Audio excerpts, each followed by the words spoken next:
வணக்கம். என்னுடைய பேர் அப்துல் ரஹ்மான், சென்னையில் வருகிறேன். துக்ளக்கின் கருத்துக்களை புரிந்து கொள்ள முடியாத ஒரு வயதிலிருந்து நான் அதன் வாசகன் என்பதில் பெருமைப்படுகிறேன்.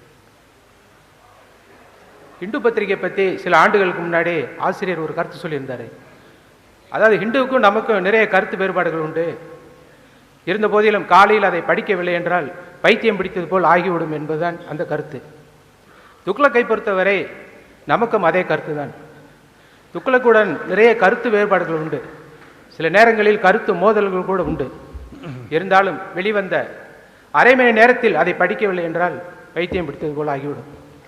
ஆசிரியருக்கு பைத்தியம் என்றால் வாசகர்களுக்கும் பைத்தியம் என்பது துக்ளக்கில் மட்டுமே நடக்கக்கூடிய ஒன்றுபாடு. கேள்வி: டாக்டர் கலைஞர் அவர்களையும் திராவிட இயக்கத்தையும் காலமெல்லாம் விமர்சனம் செய்து செய்து தாங்கள் கண்டது என்ன? அடைந்த பலன்தான் என்ன? கேள்வி 2: தேசிய அளவில் பாரதிய ஜனதாவின் செல்வாக்கு சரிந்து வருகிறது. உண்மையில் என்னை போன்றவர்களுக்கு இது வேதனை அளிக்கிறது. என்ற காங்கிரஸுக்கு மாற்று அப்படின்னு இன்னைக்கு எடுத்துக்கிட்டோம்னா பிஜேபி தான். இந்த தேய்மானமும் இந்த வீழ்ச்சி பாதையும் அவங்களா தேடிக்கிட்டது அப்படின்னு தான் நான் நினைக்கிறேன். வெளியிலிருந்து வரல இது. அதனால் பிஜேபியுடைய இன்றைய சூழ்நிலை என்ன, எதிர்கால சூழ்நிலை என்ன? அடுத்து மூன்றாவது ஒரு சிறிய கேள்வி: திமுகவும் அண்ணா திமுகவும் கடைசி வரை கைவிட்டால் பாட்டாளி மக்கள் கட்சியின் எதிர்காலம், அரசியல் எதிர்காலம் என்ன? நன்றி, வணக்கம்.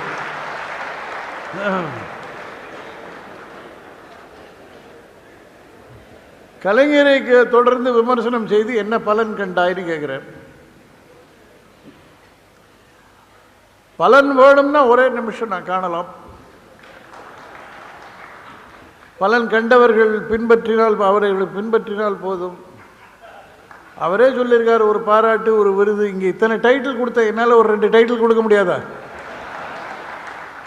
பாராட்டு, விருது இதெல்லாம் கொடுத்து நான் சரி பண்ணிக்கலாம். ஆனால் இன்று துக்ளக் பத்திரிகை ஆண்டு விழா நடக்கிறது என்றால் இத்தனை பேர் அதை வந்து அங்கே என்ன நடக்கிறது என்று பார்க்க தயாராக இருக்கிறீர்கள். நான் கலைஞரிடம் பலன் பெற்றிருந்தால் இதில் ஒருத்தர் கூட வந்திருக்க மாட்டேங்க.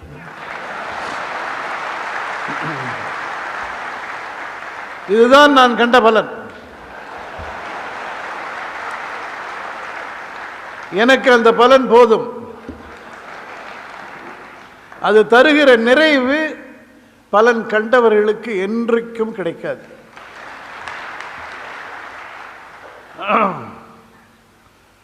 பிஜேபிக்கு வெளியிலேருந்து வந்ததில்லை, அவங்களுக்காக தேடின்ற தீமை தான் வாஸ்தவம். இதை நான் அவ்வளோ தூரம் எழுதியாச்சு.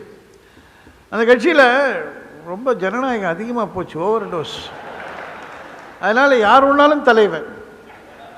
இதுக்கு நடுவில் ஆர்எஸ்எஸ் வெளியிலேருந்து இவன் தான் தலைவன், அது வேறு ஒன்று ப்ராப்ளம். என்னை பொறுத்தளவில் இருக்கிற ஒரு அத்வானி நாடு முழுதும் அறியப்பட்டவர், நேர்மைக்கு பெயர் போனவர், நிர்வாக திறன் உடையவர், தியாகங்கள் செய்தவர், அரசியலை மிக நன்றாக உணர்ந்தவர், உள்நாட்டு அரசியல் வெளிநாட்டு அரசியல். அவருக்கு வேணா இம்பார்ட்டன்ஸு இன்னொருத்தர் நான் கொண்டு வரேன், எங்களால் அது முடியும், கட்காரின்னு கொண்டு வந்திருக்கேன். எனக்கு கட்காரி மேலே ஒரு விரோதமும் கிடையாது. தெரிஞ்சாதானே எனக்கு. நான் எதிர்பார்த்ததெல்லாம் தெரிஞ்சவராக ஒருத்தரை போட மாட்டாங்களான்றது தான். எனக்கு பர்சனலாக தெரியணும்னு அர்த்தம் இல்லை, எல்லாருக்கும் தெரிஞ்சிருக்கணுமா வேண்டாமா? அப்படி இருக்கிறவரை தூக்கிட்டு இல்லாதவரை போடுறதுக்கு பின்னால் கொஞ்ச நாள் அவருக்கு இவர் எல்லாரும் அறிமுகம் பண்ணி வச்சிருக்கலாம். எனக்கு எப்பவுமே நான் ஒன்று நினச்சது உண்டு, சொல்லியிருக்கேன் சில பேர்கிட்ட. பிஜேபியில் வாஜ்பாய் பிரைம் மினிஸ்டராக இருந்தப்போ அந்த 5 இயர்ஸ் அவர் இல்லாமல் ஒரு 3 இயர்ஸ் இருந்துட்டு அத்வானி ஆக்கிட்டு அவர் அத்வானிக்காக கேம்பெயின் பண்ணியிருக்கணும் வாஜ்பாய். அப்போ இன்னைக்கு பிஜேபி சிச்சுவேஷனே வேற. என்ன ஒருத்தர் கேள்வி கேட்டாங்க, வாஜ்பாய்க்கு இருந்த மாதிரி அத்வானிக்கு ஒரு ஃபுல் இது இல்லையே நாட்டில், அது என்ன காரணம்னு. வாஜ்பாய்க்கு அத்வானி கேம்பெயின் பண்ணார், அத்வானி கேம்பெயின் பண்ண இன்னொரு அத்வானி இல்லை.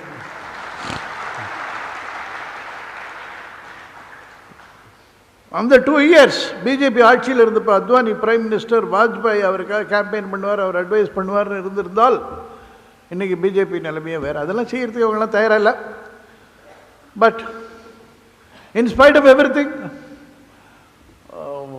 I am told by people who know that Gadkari is a very capable organizer. அதனால் பண்ணுவார்னு சொல்கிறாங்க. நல்லது நடந்தால் நல்லது தான். பிகாஸ் பிஜேபி தான் இன்றைக்கி இருக்கிற ஒரே எதிர்கட்சி தேசிய அளவில். அது வீக்கன் ஆகிறது நல்லதில்லை. பாமக கதி என்னன்னு கேட்குறார். அவங்க கைவிடுவாங்கன்ற நம்பிக்கை எனக்கு இல்லை.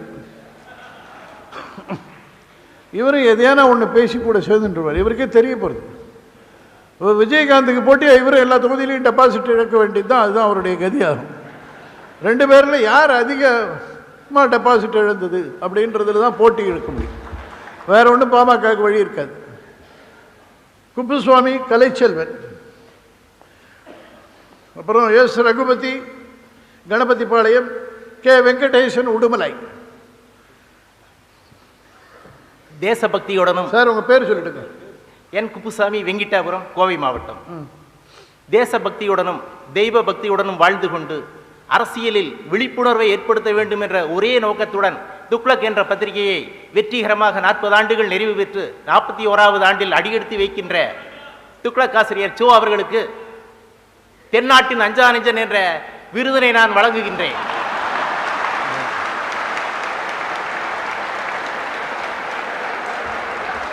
எனக்கு நல்லா வேணும். எனக்கு இந்த மாதிரி இவங்களெல்லாம் டபாச்சத்துக்காக என்ன அவர் டபாய்கிறார். காரணம், தினகரன் பத்திரிகைக்கு ஏற்பட்ட கதியை பார்த்து கூட இன்று கூட துக்ளக்கை வெற்றிகரமாக நடத்தி கொண்டு வருகிறாரே என்றால் அதை என்னவென்ற போற்றுவது என்றுதான் எனக்கு ஆச்சரியமாக இருக்கிறது. ஒரு எதிர்க்கட்சியை போலத்தான் சோ அவர்கள் செயல்பட்டுக் கொண்டு வருகிறாரே ஒழிய யாருக்கும் விலை போகாதவர் சோ அவர்கள் என்று இங்கே கூடியிருக்கின்ற உங்கள் அனைவருக்குமே தெரியும். 1-2 கேள்விகளை நான் கேட்க விரும்புகின்றேன். அடுத்த ஆண்டு நடைபெற இருக்கின்ற தேர்தலில் காங்கிரசார் காமராஜர் ஆட்சியை அமைக்கப் போகிறார்களா, இல்லை திரும்பவும் திமுகவுடன் கூட்டணி வைத்துக் கொண்டுதான் செயல்பட போகிறார்களா என்பதை சோ அவர்களுக்கு தெரிந்தவரை அவர் இங்கே எடுத்துரைப்பார் என்று நான் நம்புகிறேன். அடுத்து, தமிழ்நாட்டை பிடித்த மிகப்பெரிய சாபக்கேடு என்று நான் நினைப்பது தீவிர மதுவிலக்கை அமுல்படுத்தாமல் இருப்பதுதான். அதை ரத்து செய்தவர் கருணாநிதி அவர்கள். இனிமேல் நான் அதை ரத்து செய்ய போகிறேன், அதாவது அமுல்படுத்த போகிறேன் என்று கூறியிருக்கிறார்கள். மதுவால் இந்த நாட்டிலே ஏராளமான ஏழை குடும்பங்கள் தெருவிலே தத்தளிக்கிறது. வேலைக்கு சென்று வாங்குகின்ற சம்பளத்தை குடித்துவிட்டு வீட்டுக்கு செல்கிறார். வீட்டுக்கு சென்று அங்கும் அடி உதைதான். தமிழ்நாட்டு பெண்களை ஒரு விதத்தில் பாராட்டலாம். பொறுமையோடு ஆண்களோடு இவ்வளவு ஆண்டு காலம் வாழ்ந்து கொண்டிருக்கிறார்களே என்பதை எண்ணி நான் ஆச்சரியப்படுகிறேன்.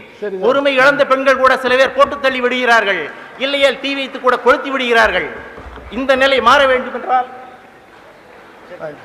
சோ அவர்கள் தனது நண்பர் என்று பாராட்ட பெற்ற கருணாநிதி அவர்களிடம் சென்று இதை பற்றி எடுத்துரைக்க வேண்டும் என்று கேட்டுக்கொண்டு விடைபெறுகிறேன். நன்றி, வணக்கம்.